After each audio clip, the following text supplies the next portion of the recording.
sisi gelap di sebalik bau parfum Napoleon yang tak hilang selama 70 tahun.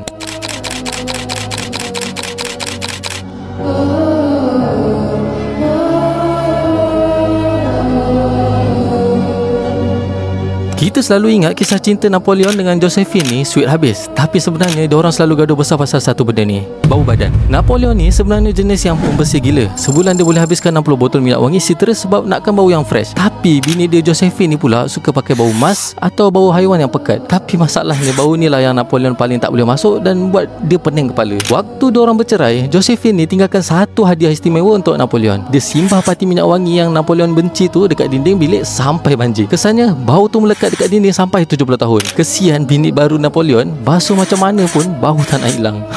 Korang jangan jadi punca orang lain pening kepala dengan bau korang pula. Kalau nak bau yang padu tapi tak nak buat orang pening, serius pakai je Rockstar Elefantos ni. Ni level extrait the perfume. Bau dia kuat dan tahan lama, tapi lembut je dekat hidung. Paling best, teknologi dia unik. Bila campur dengan peluh, dia tak jadi masam, malah makin naik bau dia. Sembuh sikit je, bau lekat lebih 24 jam dekat baju. Bau rokok ke, bau peluh jantan ke, semua hilang. Sebotol ni 50 ml tapi tak sampai pun RM100. Serius, pakai 3 bulan pun tak habis. Josephine guna perfume untuk sakitkan hati Napoleon, tapi kita guna perfume untuk pikat hati pasangan. Barulah bijak. Cuba komen sikit korang suka bau fresh ke atau bau yang keras. So itulah.